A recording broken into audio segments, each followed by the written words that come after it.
منفرد لب و لہجے میں اپنے مخصوص انداز میں تقریر فرما رہے تھے قاضی شہر مفتی ابوالعرفان میاں فرنگی محلی صاحب۔ حسن اختتام ان کا تھا کہ آپس میں متحد ہو جاؤ۔ میں ایک شعر پیش کروں کہ 7 صندوقوں میں بھر کر دفن کر دو نفرتیں، 7 صندوقوں میں بھر کر دفن کر دو نفرتیں، آج انسان کو محبت کی ضرورت ہے بہت۔ حقیقت میں آج ضرورت ہے کہ نبی اعظم ختمی مرتبت حضرت محمد مصطفیٰ صلی اللہ علیہ وآلہ وسلم اور قرآن کریم کی تعلیمات کو مد نظر رکھا جائے اور اس کے مطابق اپنی زندگی کے شب و روز بسر کیے جائیں۔ انتظار ختم ہونے والا ہے، ہم اور آپ تقریر سنیں گے اپنے محترم مہمان عالم دین حضرت آیت اللہ امامیہ کاشانی کے، لیکن اس کے پہلے کہ ایک فضا ہموار ہو جائے، نبی اعظم کا تذکرہ کرنا چاہتا ہوں جسے پروردگار کریم نے عالمین کے لیے رحمت بنا کر بھیجا تھا، وما ارسلناک الا رحمتا للعالمین۔ نپاز ادب ڈاکٹر پیام اعظمی نے کیا خوب کہا کہ ذہن انسانی کہاں اور ذکر پیغمبر کہاں، بحر بے ساحل کہاں، چھوٹا سا یہ ساغر کہاں، بار مدحت کا اٹھا سکتا ہے مدحت گر کہاں،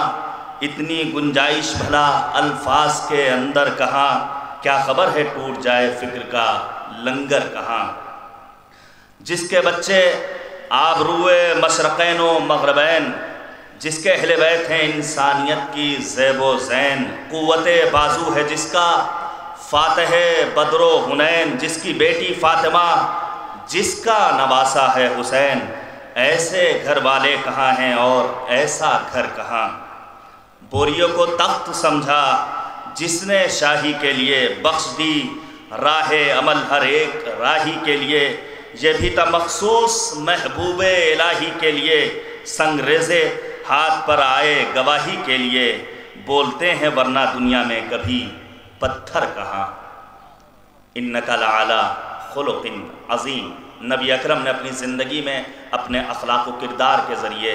اپنے حسن عمل کے ذریعے لوگوں سے یہ منوا لیا کہ اسلام اخلاق اور کردار چاہتا ہے، اسلام محبت چاہتا ہے، اسلام اخوت چاہتا ہے۔ ایک ہو جائیں تو بن سکتے ہیں خورشید مبین، ایک ہو جائیں تو بن سکتے ہیں خورشید مبین، ورنہ ان بکھرے ہوئے تاروں سے کیا کام بنے۔ میں آپ کے سامنے آخری بات پیش کر کے اپنے مہمان اور بزرگ عالم دین کو دعوت سخن دینا چاہتا ہوں۔ میں نے آپ کے سامنے عرض کیا امیر المؤمنین امیر کائنات حضرت علی علیہ السلام نے نہج البلاغہ میں آپ پڑھیے جا بجا اپنے چاہنے والوں کو خطاب کیا ہے، اتحاد کی، ہمدلی کی دعوت دی ہے کہ آپس میں متحد ہو جاؤ۔ اور یہ سیمینار، یہ علمی گفتگو بہار رحمت پیام وحدت کے عنوان سے شہر لکھنؤ سے ہمارے ناظرین دیکھ رہے ہیں اور آپ حضرات سن رہے ہیں۔ الازہر یونیورسٹی کے پروفیسر عبد المتعال نے اپنے مقالے علی بن ابی طالب اور تقریب مذاہب میں حضرت امیر کو اس تقریب کا مؤسس بیان کیا ہے۔ لوگ کہتے ہیں یہ آج کی گفتگو ہے، لیکن حقیقت یہی ہے امیر المؤمنین نے تقریب بین المذاہب کی بنیاد ڈالی۔ پروفیسر عبد المتعال سویدی لکھتے ہیں کہ اس میں حضرت علی رضی اللہ عنہ کے لیے ایک بڑی فضیلت ہے کہ وہ تقریب مذاہب کی داغ بیل ڈالنے والے تھے، تاکہ مسلمان آراء و نظریات کے اختلاف کے باوجود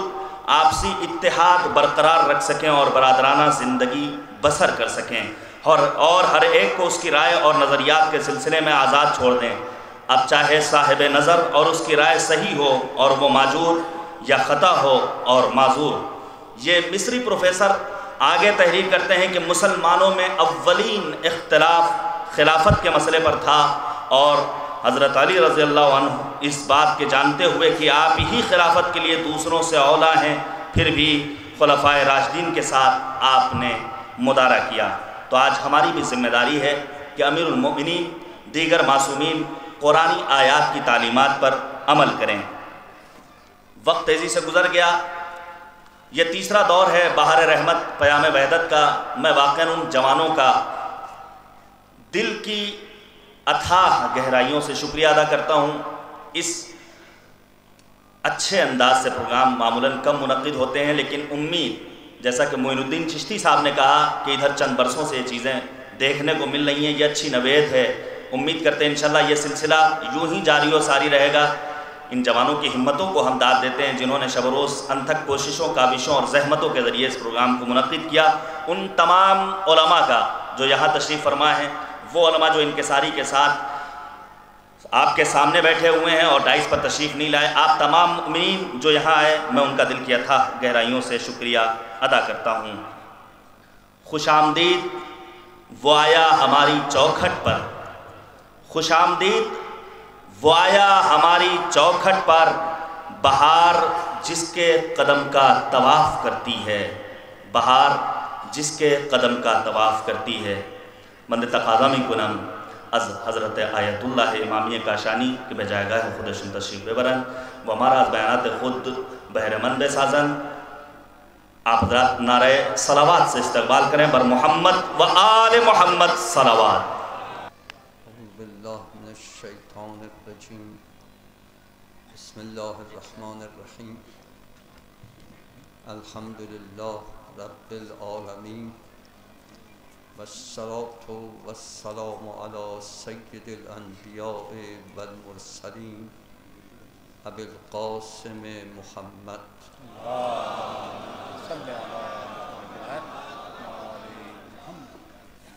وعلى آله الطيبين الطاهرين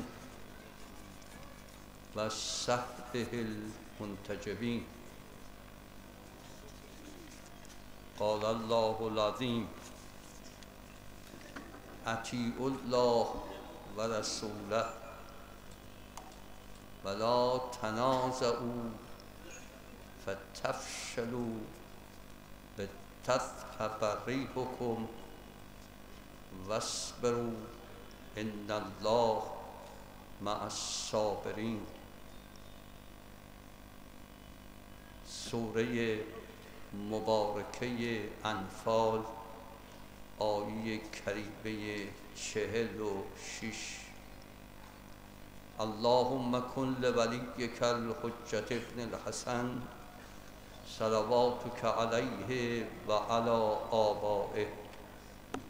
فی هذه الساعة و فی کل ساعة ولیا و حافظا و قائدا و ناصرا و دلیلا و عینا حتی تسکنه ارضک طوعا. تشکر می کنم از دستاندرکاران و برگزارندگان این محفل محترم و تشکر می کنم از همه حضار بزرگوار، علمای محترم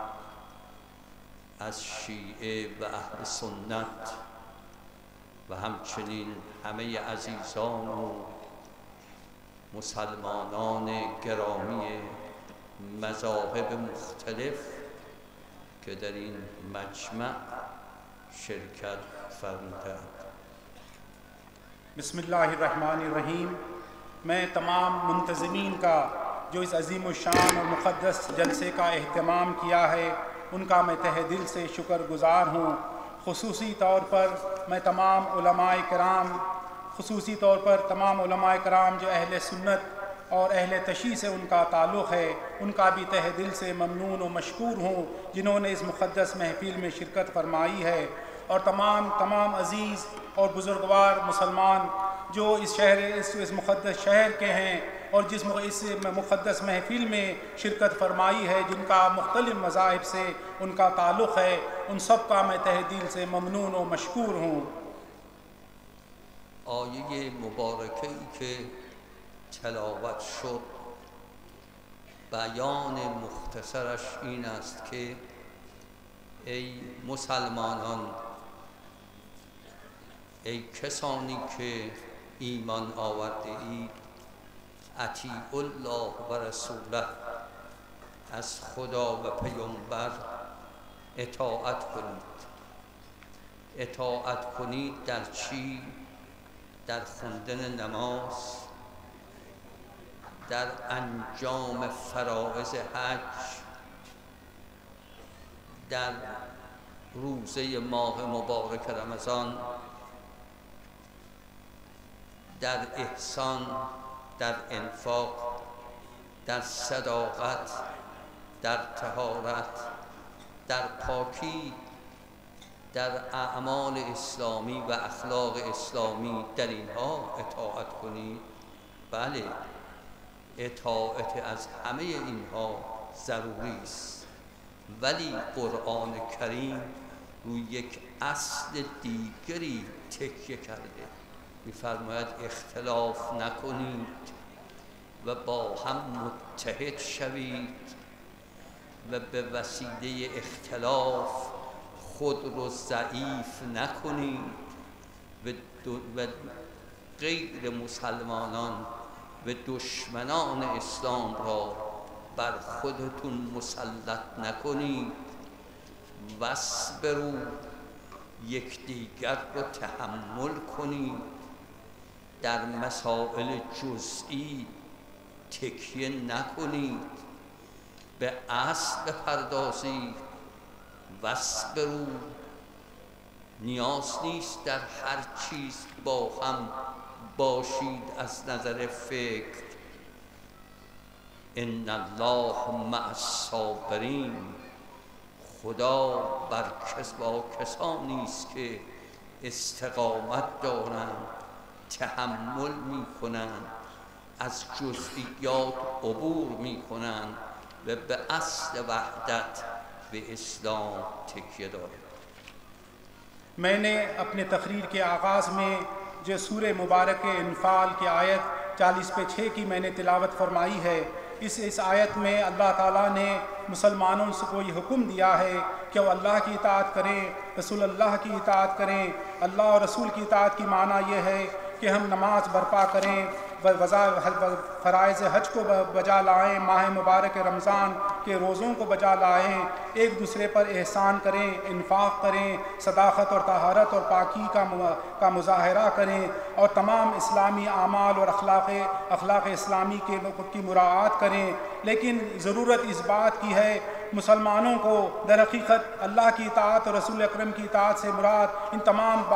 مندرجہ بالا مطالب پر عمل کرنا ہے، لیکن اصل مطلب جو قرآن مجید کا جو پیغام جو اللہ تعالیٰ نے مسلمانوں کو دیا ہے وہ یہ ہے کہ آپس میں اختلاف نہ کریں، آپس میں متحد رہیں اور اپنے اختلافات کے ذریعے اپنے آپ کو کمزور نہ کریں، اور ان اختلافات کے ذریعے اگر مسلمان کمزور ہو جائیں تو دشمنان اسلام مسلمانوں پر مسلط ہو جائیں گے۔ لہٰذا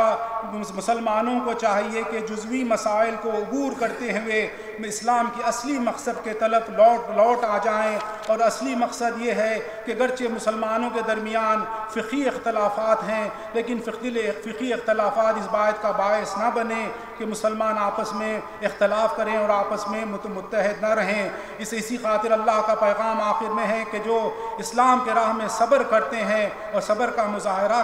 کرتے ہیں، اللہ تعالیٰ صابرین کے ساتھ ہے۔ اور اس لیے ضروری ہے کہ اصل جو اسلام کا پیغام ہے وہ یہ ہے کہ مسلمان آپس میں متحد رہیں، جزوی باتوں کو ملاحظہ نہ کریں، بلکہ جزویات سے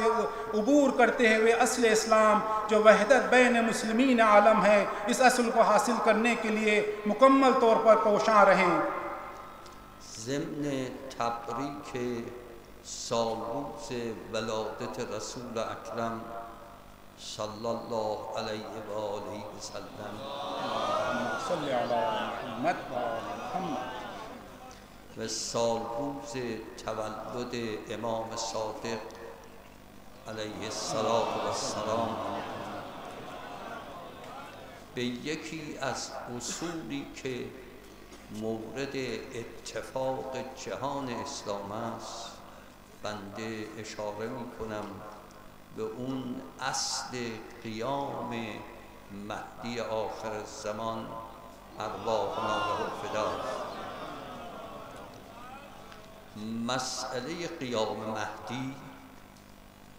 و حجت خدا مسئله ایست که تمام علمای اسلام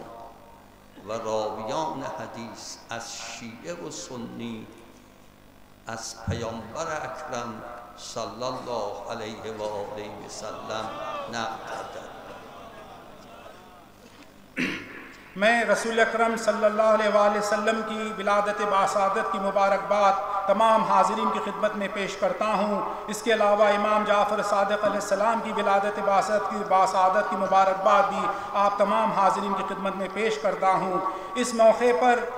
اس موقع پر جہان اسلام اور امت اسلامیہ جس اصل پر آپس میں متحد ہیں اور جس اصل پر وہ بالیقین کے ساتھ ایمان رکھتے ہیں، وہ مہدی آخر الزمان کا ظہور ہے۔ قیام مہدی جو حجت خدا ہیں، اس کے بارے میں تمام علماء کرام کی روایات، چاہے اہل شیعہ کی روایات ہوں، چاہے اہل سنت کی روایات ہوں، وہ سب کے سب رسول اکرم صلی اللہ علیہ وآلہ وسلم سے روایت کرتے ہوئے قیام مہدی آخر الزمان کا ذکر کرتے ہیں، اور مہدی آخر الزمان پر وہ مکمل طور پہ اپنے ایمان اور اپنے ایقان کا اظہار کرتے ہیں۔ در سفری که به مناسبت بحث با علمای مسیحیت داشتم، یک جلسه ای هم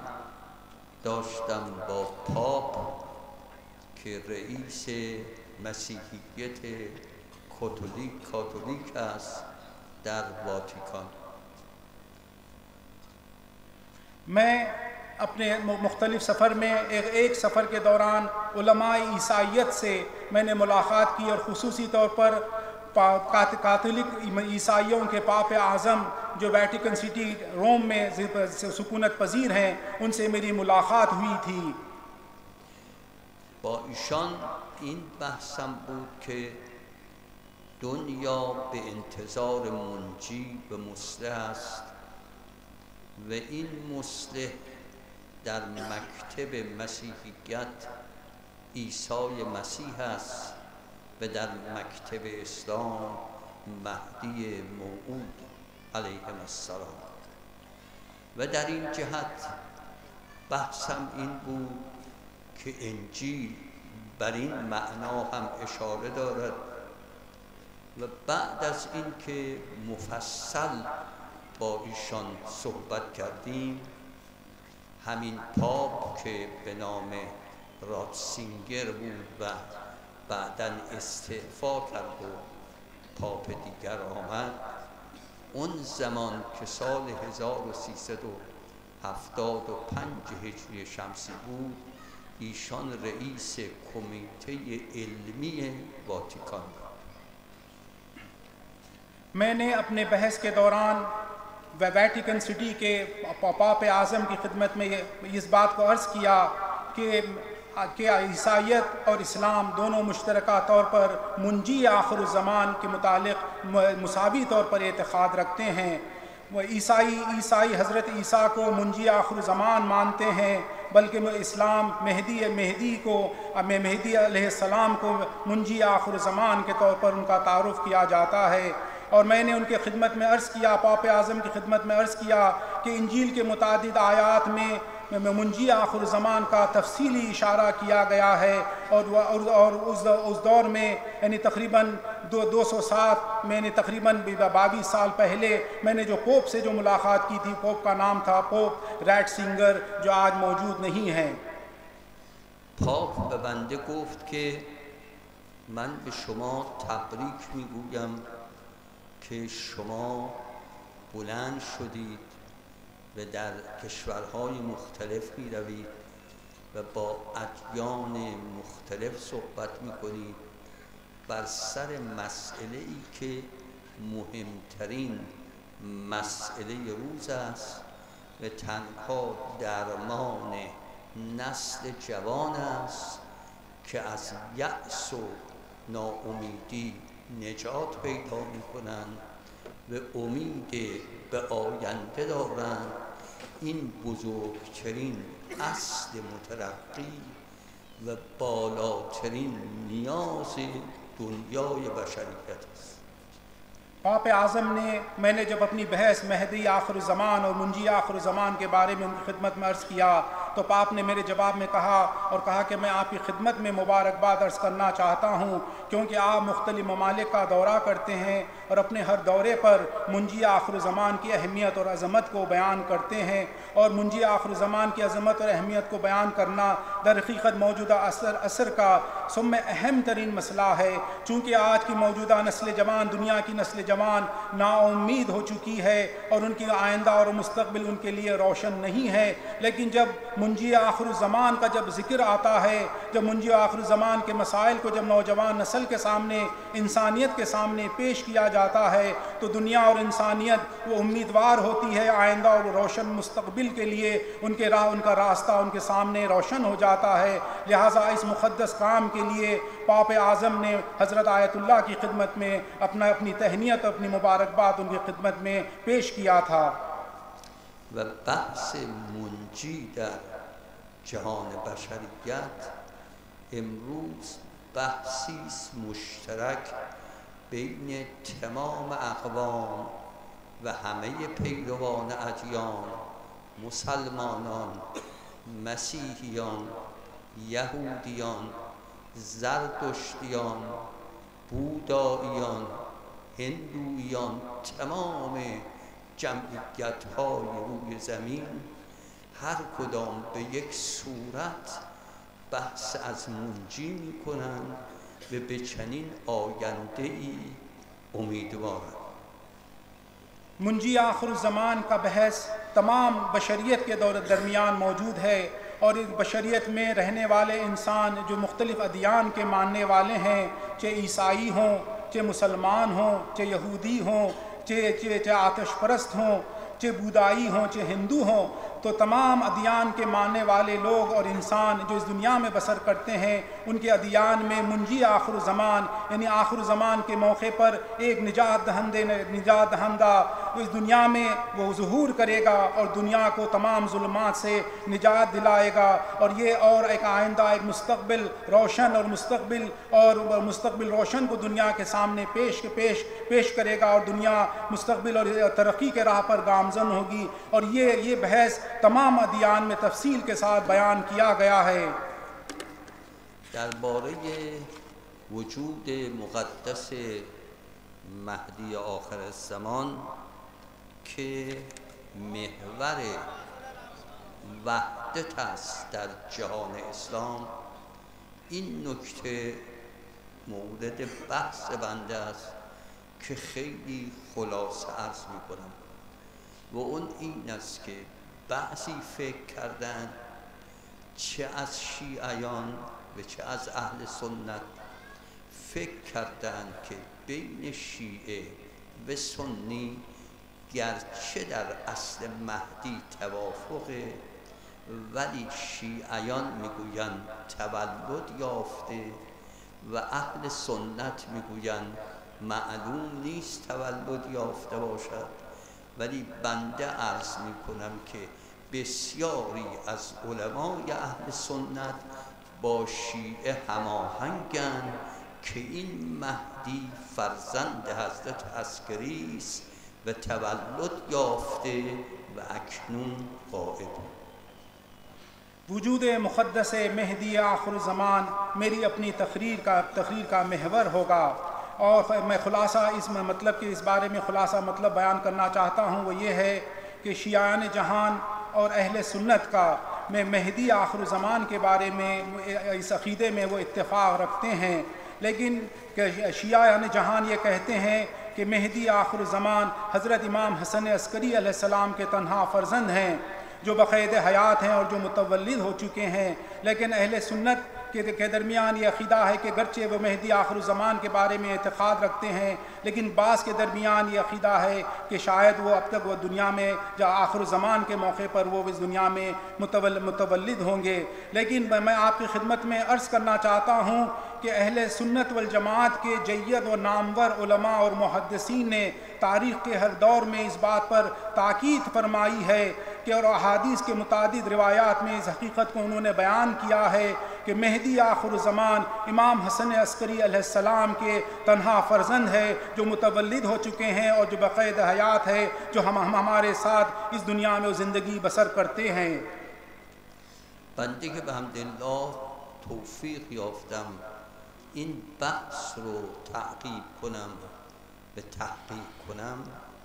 به کتابخانه‌های مختلف مراجعه کردم، کتاب‌های معروف در همین دنیای امروز. از جمله به هند آمدم در 7-8 سال پیش و به کتابخانه‌های مختلف چه در هند،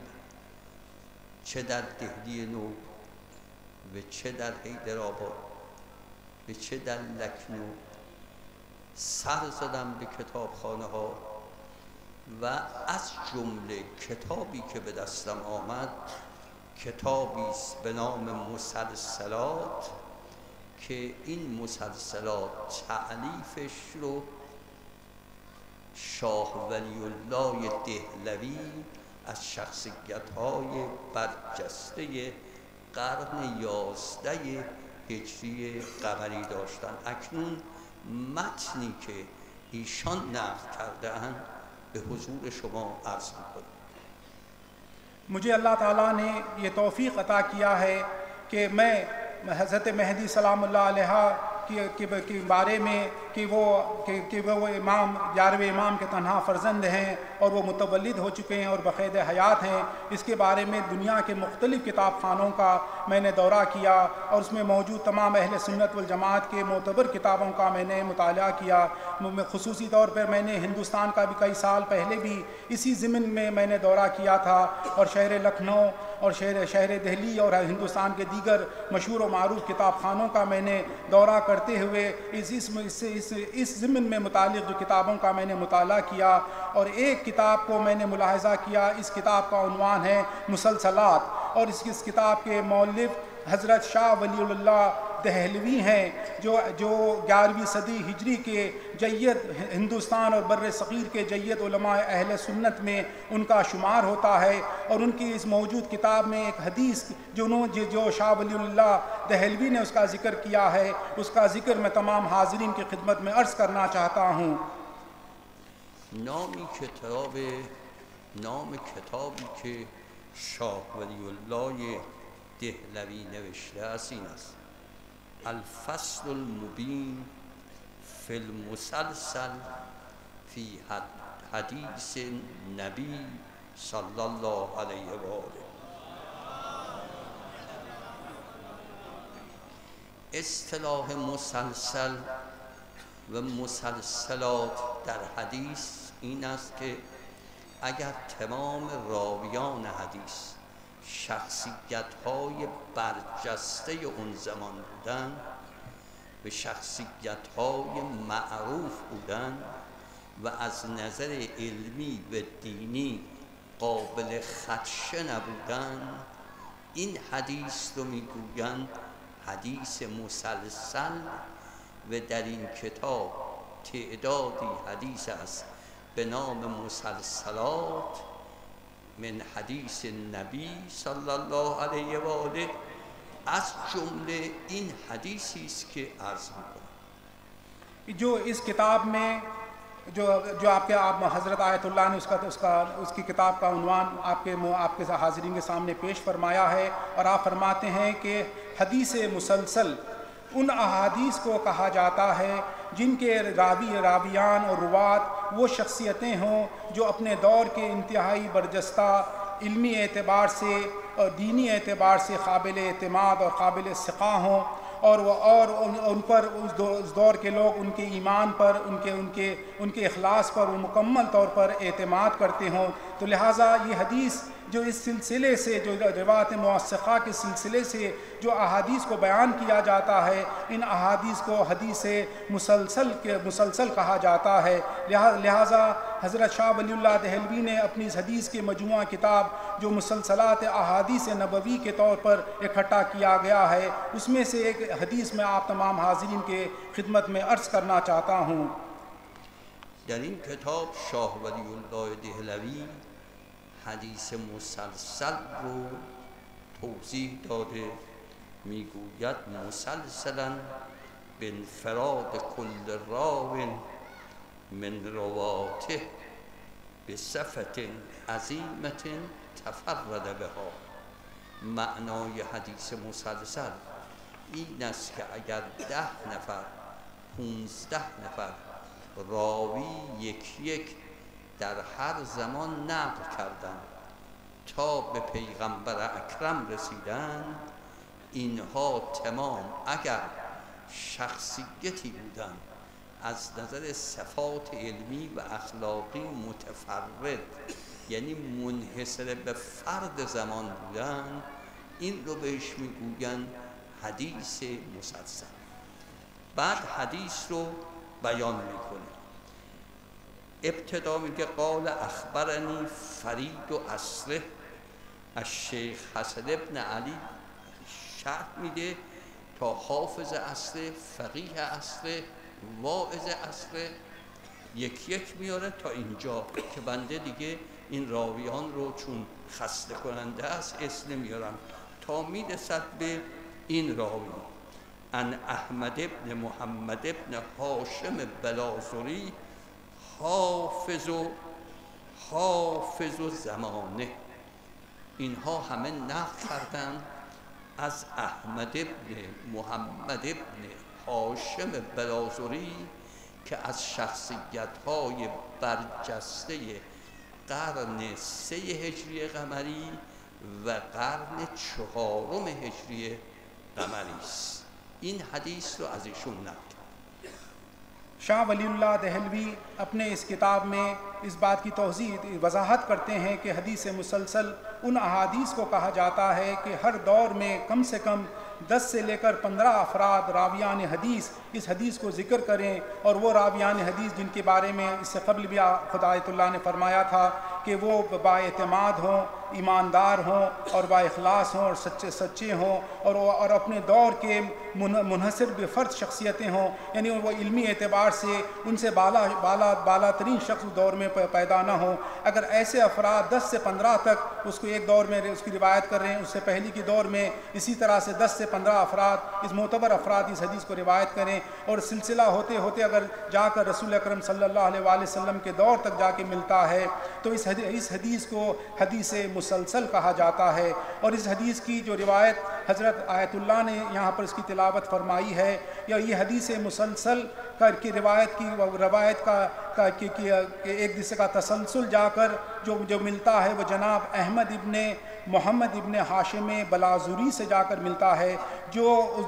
اہل سنت والجماعت کے مشہور و معروف راویان حدیث میں شمار کیا جاتا ہے، جو 30ویں ہجری کے اواخر اور چوتھی ہجری صدی کے اوائل میں وہ سکونت پذیر تھے جنہوں نے اس حدیث کو روایت فرمائی ہے۔ میگوید که بلازری میگه نقل میکند ان محمد ابن الحسن ابن علی المحجوب امام عصره، یعنی نقل میکنم این حدیث رو از محمد ابن حسن ابن علی، نام مبارک حضرت مهدی محمد صلی الله علیه و آله وسلم. محمد ابن الحسن یعنی امام زمان نقل میکند، میگه نقل میکنه بلازری ان محمد ابن حسن ابن علی المحجوب، اون محمد ابن حسن ابن علی که محجوب غائب امام عصره که امام عصر بوده، به نظر میرسد که بلازری این حدیث رو به واسطه جناب ابوالقاسم حسین ابن روح که نائب سوم امام زمان بوده است و بین 4 نائب عثمان ابن سعید، محمد ابن عثمان، ابوالقاسم حسین ابن روح، علی ابن محمد سمری، این سومی از نظر شخصیت برجسته بوده، از نظر علمی اخلاقی با دستگاه به دولت زمان در اون عصر عباسی مربوط بوده. در عین حال با حضرت ارتباط داشته و این بلازوری از این واسطه که نائب سومه از جناب ابوالقاسم نقل میکنه که ایشان نقل میکند حسین ابن روح این مطلب رو از شخص امام زمان ارواح مالوافده. جناب بلازوری جو اپنے عصر کے مشہور ترین اور معروف ترین محدث ہیں، وہ اس حدیث میں نقل فرماتے ہیں کہ یہ حدیث کو میں محمد ابن حسن ابن علی المحجوب سے میں نقل کرتا ہوں، چونکہ آپ جانتے ہیں کہ حضرت مہدی آخر الزمان کا نام مبارک محمد ہے، وہ امام حسن عسکری علیہ السلام کے تنہا فرزند ہے، اور جناب بلازوری نے اس حدیث میں امام زمانہ امام مہدی کو امام محجوب، امام غائب اور امام عصر کے نام سے انہیں یاد کیا ہے، اور اس حدیث کو انہوں نے جناب ابو القاسم حسین ابن روح جو نوابین اربعہ میں جو تیسرے نائب امام زمان اجل اللہ تعالی فرج و شریف تھے، ان سے حدیث کو وہاں سے نقل فرمایا ہے، اور جناب ابو القاسم حسین ابن روح جو نوابین اربعہ میں سے جو امام زمانہ کے تیسرے نائب امام تھے، وہ تمام نوابان اربعہ میں ان کی اخلاقی علمی شخصیت بے انتہا ممتاز تھی، اور وہ اپنے دور میں بے انتہا بااثر شخصیت تھے۔ جناب بلازوری بھی جناب ابو القاسم حسین ابن روح سے کہ بالواسطہ وہ اس حدیث کو امام حضرت مہدی اجل اللہ تعالی فرج و شریف سے راست طور پر اس حدیث کو نقل فرماتے ہیں، اور امام زمانہ کو امام محجوب، امام غائب اور امام عصر کے عنوان سے اس حدیث میں انہیں یاد کرتے ہیں۔ کسانی که نقل میکنن از بلازوری این حدیث رو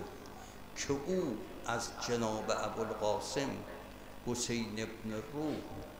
که نائب حضرت نقل کرده، اینهایی که نقل میکنن تمام باز تأکید میکنم که شخصیت‌های برجسته هر زمان بودن و همشون از اهل سنت بودن تمام. بنده البته این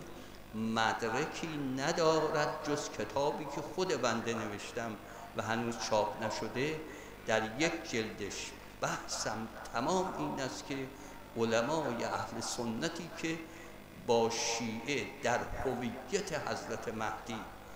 در هویت منجی با هم نظرن کیانن، آوردن در هر قرنی کسانی بودند و زیاد بودند، و این رو میخوام عرض کنم که هر کدوم از اینها تو مردم، تو اهل سنت، مسلمانان اهل سنت پیرو زیاد داشتن، و لذا بنده اینجا ادعا میکنم که کسانی که هماهنگند با شیعه در هویت حضرت مهدی، نه در خودش همه معتقدند، ولی در هویتش که کیست صدها میلیون بیشترن که اینها همه با شیعه و اینها هماهنگند و با هم این حرف رو میزنن. در هر حال این راویان تا بلازوری تمام بزرگان اهل سنت هستند که او نقل میکند از پدرش حسن ابن علی که امام عسکری علیه السلام است، و او نقل میکند عن ابی عن جده از امام هادی از امام جواد، بعد اون نقل میکنه امام جواد عن جده علی ابن موسی الرضا، اون نقل میکند از موسی الکاظم امام هفتم، اون نقل میکند از امام هفتم علیه السلام عن ابیه جعفر ابن صادق، و نقل میکند امام صادق عن ابیه محمد الباقر،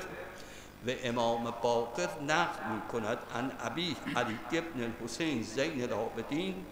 از سجاد، و اون حضرت نقل میکند عن ابیه الحسین سید الشهدا، و اون نقل میکند عن ابی علی ابن ابی طالب علیه السلام سید الاولیا. حالا چی نقل میکنن؟ نقل میکنن که به اینها این را آوردن که نقل بر این است که می‌فرماید در اون حدیث این است که می‌فرماید که فرمود از نقل می‌کند از علی ابن ابی طالب سید الاولیا و همچنین اون نقل می‌کند از پیغمبر اکرم صلی الله علیه و آله و سلم سید الانبیا و پیامبر نقل می‌کند اخبرنی جبرئیل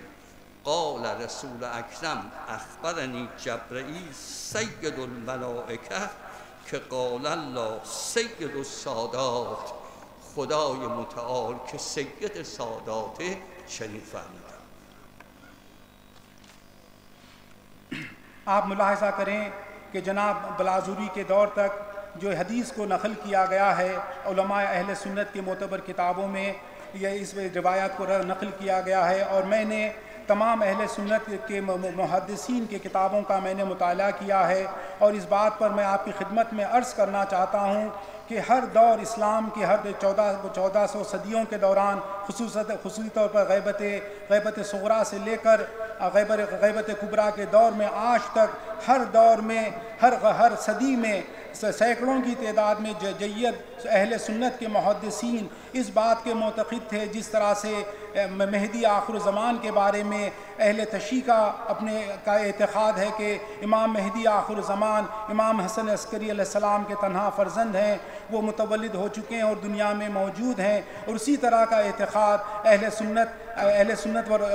والجماعت کے جید محدثین کا بھی ہر دور میں اور ہر عصر میں اور صدی میں ان کا یہ عقیدہ تھا۔ اور آج آپ ملاحظہ کریں کہ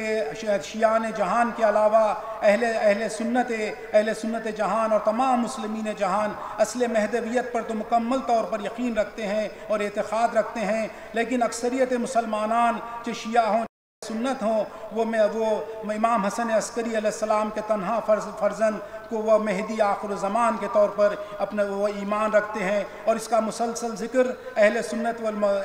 والجماعت کے محدثین کے ہر دور کے اپنی کتابوں میں اس کا ذکر پایا جاتا ہے، جس کو میں نے تحقیق کر کے ایک جلد میں اس کو میں نے عربی میں اس کو شائع کیا ہے، اور اس میں تفصیل سے میں نے تمام ہر عصر اور ہر دور میں جو اہل سنت والعلماء کے محدثین ہیں ان کے بارے میں اس کا ذکر میں نے بیان فرمایا ہے۔ اس روایت جو شاہ ولی اللہ دہلوی نے جو اپنی کتاب مسلسلات میں جس کا ذکر کیا ہے، اس کے بارے میں اس روایت میں اس طرح سے بیان کیا گیا ہے کہ ہر دور کے بزرگان اہل سنت کے رہتے مسلسل طور پر ہر صدی میں ذکر کرتے ہوئے، چونکہ میں اگر تسلسل بیان کروں اس کے تفصیل سے بیان کروں تو کافی وقت لگے گا، لیکن اصل روایت میں یہ پایا جاتا ہے کہ یہ روایت حضرت محمد ابن حسن عسکری علیہ السلام اور امام حسن عسکری اپنے والد بزرگوار امام ہادی سے روایت فرماتے ہیں، اور امام ہادی علیہ السلام امام محمد تقی الجواد سے اس کا ذکر فرماتے ہیں، یہ روایت فرماتے ہیں، اور امام محمد تقی الجواد امام رضا علیہ السلام سے اس کا ذکر فرماتے ہیں، اور امام رضا علیہ السلام امام موسیٰ کاظم اور امام موسیٰ کاظم امام جعفر صادق امام محمد باقر علیہ السلام امام محمد باقر امام ساجد علیہ السلام اور امام ساجد علیہ السلام سید الشہداء امام حسین علیہ السلام سے نقل فرماتے ہیں، اور امام حسین علیہ السلام علی ابن ابی طالب سید الاولیاء سے نقل فرماتے ہیں، اور خود علی ابن ابی طالب پیامبر اکرم سید الانبیاء سے اس طرح سے نقل فرماتے ہیں، اور یہ حدیث میں یہ ذکر آتا ہے کہ جبرائیل جو سید الملائکہ ہیں رسول اکرم پر نازل ہوتے ہیں، اور رسول اکرم پر کہتے ہیں کہ آپ سید السادات ہیں اور اللہ کا سلام آپ پر ہو، اور یہ حدیث کو بیان فرماتے ہیں۔ خدای متعال فرمود انی انا الله لا اله الا انا من اقر لی بالتوحید دخل حصنی و من دخل حصنی امن من عذاب. همون طوری که میدانیم این حدیث سلسله الذهب و بسیار هم نقل شده، ولی از حضرت رضا علیه السلام نقل شده در کتاب‌های شیعه مثل کمال الدین صدوق اینها از امام عسکری علیه السلام هم به همین بیان نقل شده و شاه ولی الله دهلوی سند حدیث رو از امام عسکری میرسوند به شخص حضرت مهدی ارواحنا له الفدا به این حدیث سلسلة الذهب. اس حدیث میں اللہ تعالیٰ کی حدیث قدسی ہے جس میں اللہ تعالیٰ کا حکم ہوتا ہے کہ جو کوئی بھی لا الہ الا اللہ کے حصن میں داخل ہو جائے، در حقیقت وہ ایک حصن ایسے حصن میں داخل ہوا ہے کہ وہ مکمل طور پر وہ رستگار ہوگا. اور یہ حدیث سلسلۃ الذہب کے نام سے بھی مشہور و معروف ہے، جس کو امام رضا علیہ السلام نے نیشاپور میں اسے بیان فرمایا تھا. اور شیعہ نے شیعہ محدثین کے معتبر کتابوں میں جیسے شیخ صدوق اور دیگر محدثین نے اس روایت کو نقل فرمایا ہے. اور اس روایت کو امام محمد تقی الجواد علیہ السلام سے بھی اس روایت کو بھی نقل کیا گیا ہے. لیکن جناب شاہ ولی اللہ دہلوی نے اس روایت کو راست طور پر حضرت امام حسن عسکری علیہ السلام کے تنہا فرزند کو راوی بناتے ہوئے مسلسل رسول اکرم تک سلسلہ جوڑتے ہوئے اس حدیث قدسی کو اس طرح سے بیان کیا ہے. تمام جامعه بشریت همه برای آمدن منجی اسمی رو میبرند، میگویند او خواهد آمد. هندویسم نام میبره، بودا نام میبره، مسیحیین نام میبرند، یهودیان نام میبرند، همه و مسلمان ها هم نام میبرند به نام حضرت مهدی علیه السلام. این یک چیزی است مورد اتفاق که میتوانم عرض کنم یک وحدت کلمه جهان انسانیت باید داشته باشه و یک وحدت کلمه عمیق‌تر و وسیع‌تر و اصیل‌تر جهان اسلام. اونی که همه باید داشته باشن چون منتظر منجی هستن و اون که عمیق‌تر و وسیع‌تر او جهان اسلام است که چنین شخصیتی رو به عنوان فرزند رسول الله مهدی آخر الزمان عجل الله تعالی فرجه الشریف معتقد است. تمام بشریت اس مقدس نام کو اپنے اپنے طور پر اسے یاد کرتے ہیں اور یہ کہتے ہیں کہ وہ ضرور آئے گا اور آخر الزمان میں اس کا ضرور ظہور ہوگا. عیسائی ہوں چاہے یہودی ہوں چاہے مسلمان ہوں چاہے ہر دین کے ماننے والے ہوں، وہ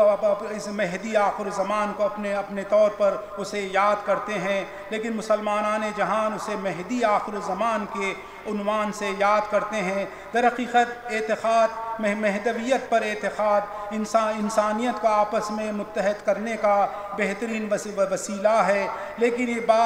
بات یہ ہے کہ تمام ادیان کے ماننے والے جو انسانیت جو اس نجات دہندہ کے منتظر ہیں، در حقیقت وہ اس بات کے منتظر ہیں کہ ایک نجات دہندہ اس دنیا کو نجات دلائے گا اور دنیا میں عدل و انصاف سے اسے بھر دے گا. لیکن جہان اسلام اور امت اسلامیہ وہ اس مہدی آخر زمان پر ایمان رکھتے ہیں جو فرزند رسول اللہ صلی اللہ علیہ وآلہ وسلم ہیں اور مہدی آخر الزمان ہیں. اور اس پر جو اعتقاد مسلمانوں کا جو اتفاق اور اتحاد ہے، اور اس بات پر وہ اتفاق و اتحاد کرتے ہیں کہ مہدی آخر الزمان امام حسن عسکری علیہ السلام کے تنہا فرزند ہے. ان کے فضائل کو متعدد احادیث میں تفصیل کے ساتھ اہل سنت اور شیعہ نے تفصیل کے ساتھ بیان کیا ہے. لہٰذا یہ اتحاد بین مسلمین کا بہترین ذریعہ اعتقاد بر مہدی آخر الزمان ہے. جهان اسلام وحدت روی منجی به نام مهدی و جهان بشریت وحدت روی مصلح و منجی با هر نامی که دارند، این مقابله است با صهیونیسم و استکبار جهانی. مقابله اینجاست با صهیونیسم و استکبار جهانی. یکی از چیزهایی که نشان میده این مقابله رو این نکته است. آپ کی خدمت میں عرض کرنا چاہتا ہوں کہ جہان اسلام کی وحدت کی نشانی اس عقیدے پر مبنی ہے کہ وہ منجی آخر زمان، جو آخر زمان میں جو نجات دہندہ ہے اس کے منتظر ہیں، اور عالمی طور پر تو تمام ادیان کے ماننے والے بھی جو نجات دہندہ کے منتظر ہیں۔ در حقیقت نجات دہندہ پر ایمان رکھنا، مصلح پر ایمان رکھنا اور آخر الزمان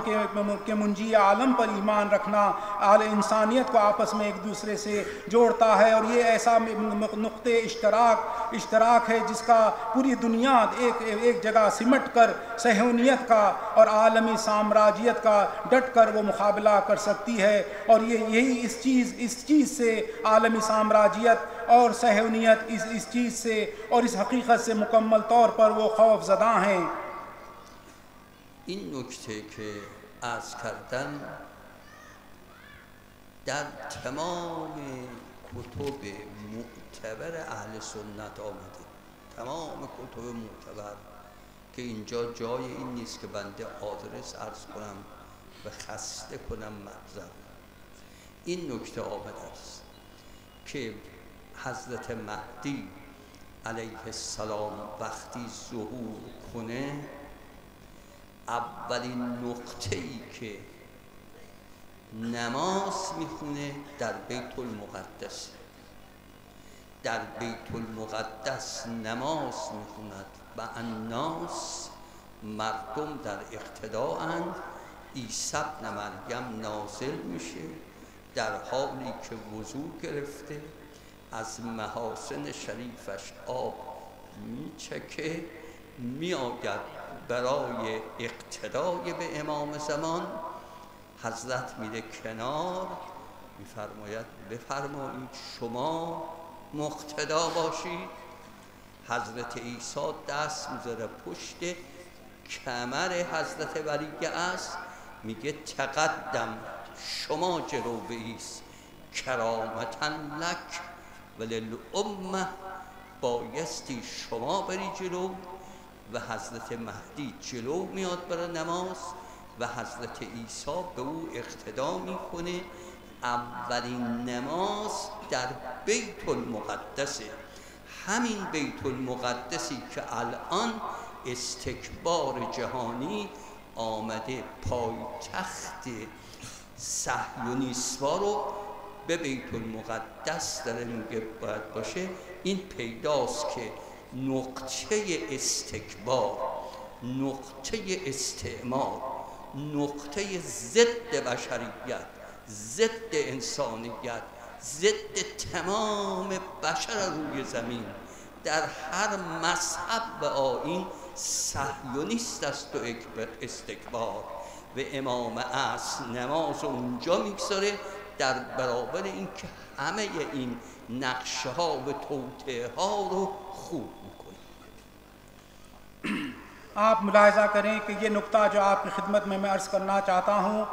تمام اہل سنت کے تمام معتبر حدیثی کتب میں یہ نقطہ موجود ہے۔ اس کے علاوہ تمام اہل تشیع کی مقدس تمام حدیثی کتب میں بھی یہ نقطہ موجود ہے کہ جب حضرت مہدی اجل اللہ تعالیٰ فرج شریف کا جب ظہور ہوگا، جو پہلے نقطے پر جہاں پر امام زمانہ اجل اللہ تعالیٰ فرج شریف اپنی نماز جماعت کو برپا کریں گے، وہ شہر بیت المقدس ہوگا۔ جب شہر بیت المقدس میں ظہور کے بعد امام زمانہ جب اپنی پہلی نماز جماعت کے لیے وہ ظاہر ہوں گے، تو جب اسی وقت حضرت عیسیٰ علیہ السلام، حضرت عیسیٰ ابن مریم علیہ السلام کا بھی آسمان سے ظہور ہوگا، اور وہ وضو کی حالت میں آسمان سے ظاہر ہوں گے، جبکہ ان کے محاسن مبارک میں وضو کا پانی ٹپکتا ہوا دیکھا جائے گا۔ اور جب امام زمانہ حضرت مہدی جب حضرت عیسیٰ ابن مریم علیہ السلام کو دیکھتے ہیں تو ان سے اس بات کے درخواست کرتے ہیں کہ نماز کی امامت آپ فرمائیں، لیکن حضرت عیسیٰ علیہ السلام حضرت امام مہدی علیہ السلام سے درخواست کرتے ہیں اور انہیں آگے بڑھاتے ہیں اور امامت کے لیے وہ درخواست کرتے ہیں، اور امام مہدی علیہ السلام کی امامت میں اور حضرت عیسیٰ علیہ السلام امام مہدی علیہ السلام کی نماز میں اقتدا کرتے ہیں، اور یہ پہلی نماز جماعت امام زمانہ کی بیت المقدس میں برپا ہوتی ہے۔ اسی اعتبار سے آپ ملاحظہ کریں کہ آج کی سامراجی صہیونی استعماری طاقتیں اس بات پر وہ متوجہ ہیں، اس بات پر وہ متوجہ، اسی خاطر وہ بیت المقدس کو متمرکز کیے ہوئے ہیں۔ اسی خاطر ہے کہ وہ افراد جو انسانیت کے دشمن ہیں، وہ افراد جو بشریت کے دشمن ہیں، وہ در حقیقت اس حقائق سے بخوبی واقف ہیں کہ امام مہدی علیہ السلام کا ظہور ان کے تمام سازشوں کو اور ان کے تمام سازشوں کو مکمل طور پر بے نقاب اور ناکام کر دے گا۔ برای آخرین دقیقه ارزم همون آیه شریفه‌ای که تلاوت کردم باز ترجمه کنم. اطاعت کنید خدا و رسول را، ولا تنازعوا، با هم نجنگید، اگر بجنگید تفشلوا، فشل میشوید، قدرت ازتون کاسته میشه، تذهب ریحکم، عظمتتون میره، شخصیتتون میره. جهان اسلام واصبروا، با هم باشید، همدیگه رو تحمل کنید، نخواسته باشید در جزئیات همه با هم فکر باشید. واصبروا ان الله مع الصابرین. خدایا به حق مهدی موعود که منجی جهان بشریت است تو را سوگند می‌دهیم که شر استکبار و صهیونیسم را از جهان انسانیت کوتاه بفرما. خدایا شر اونها رو، توطئه های اونها را به خودشون بازگردان. میں اپنے تقریر کے اختتام پر میں اس آیت کی دوبارہ آپ کے سامنے مطلب بیان کرنا چاہتا ہوں کہ اپنے تقریر کے آغاز میں اس آیت کی میں نے تلاوت فرمائی تھی کہ اس آیت میں اللہ تعالیٰ کا حکم ہے مسلمانان جہان سے کہ اللہ کی اطاعت کرو، رسول اللہ کی اطاعت کرو، آپس میں اختلاف نہ کرو، کیونکہ اگر مسلمان آپس میں اختلاف کریں گے تو وہ کمزور ہو جائیں گے، ان کی عظمت اور ان کی شخصیت اور ان کی افادیت کمزور ہو جائے گی۔ تو لہٰذا جہان اسلام پر یہ لازم اور ضروری ہے کہ اپنی جزوی اختلافات کو دور رکھتے ہوئے اس اساس اسلام پر اور مسلمانوں کی عظمت کے خاطر اور عظمت نشاط ثانیہ مسلمانان عالم کے خاطر وہ آپس میں متحد ہو جائیں۔ اور یہ جو صدا ہے، یہ اسلام کی جو ندا ہے اور اللہ کا جو حکم ہے، یہ مسلمانان عالم اور موجودہ عصر کے مسلمانوں کے لیے لازم و ملزوم ہے۔ اور میں اللہ تعالیٰ کی بارگاہ میں بحق مہدی آخر الزمان یہ دعا کرتا ہوں کہ اللہ تعالیٰ تمام سامراجی اور صہیونی طاقتوں کی جو شر ہے، اللہ تعالیٰ ان شر کو انہیں پر لوٹا دیں اور اللہ تعالیٰ ان کے تمام سازشیں جو صہیونیت اور سامراجیت مسلمانوں کو کمزور کرنے اور انہیں آپسی اختلافات برپا کرنے کے لیے سامراجیت اور صہیونیت جو سازشوں کا ارتکاب کر رہی ہے، اللہ تعالیٰ بحق مہدی آخر زمان انہیں شکست سے دوچار کرے اور اللہ تعالیٰ ان کی طاقت کو نیست و نابود فرمائے۔ پروردگارا به عزت پیغمبر و به روز ولادت رسول اکرم و به روز ولادت امام صادق تو را سوگند می‌دهیم پرچم اسلام را معززتر و با اقتدار بیشتر هر روز بدار. پروردگارا ما را به اون چه رضای توست توفیق مرحمت بفرما. خداوند همه شما عزیزان را مورد خیر و برکت و لطف خاص امام است ارواحنا له الفدا قرار دهد و السلام علیکم و رحمت الله. میں اللہ تعالیٰ کی بارگاہ میں دست بدعا ہوں کہ اللہ تعالیٰ بحق عزت پیغمبر اکرم، بحق روز ولادت باسعادت رسول اکرم و بحق روز ولادت باسعادت امام جعفر صادق علیہ السلام اللہ تعالیٰ پرچم اسلام کو ہمیشہ سربلند رکھے اور مسلمانان عالم کو سرخرو فرمائے، اور اللہ تعالیٰ ہمیں وہ اپنی رضا ہمیں اللہ تعالیٰ وہ رضا کی توفیق ہمیں عطا فرمائیں. اور میں تمام عزیزان کرام حاضرین کرام کی حق میں دست دعا ہوں کہ اللہ تعالیٰ بحق الطاف امام زمانہ جل اللہ تعالیٰ فرج و شریف آپ تمام حاضرین کو اللہ تعالیٰ اس دنیا و آخرت کی تمام خیر و برکت کی توفیق اور دولت کو آپ سب کو عطا فرمائے. والسلام علیکم ورحمۃ اللہ وبرکاتہ.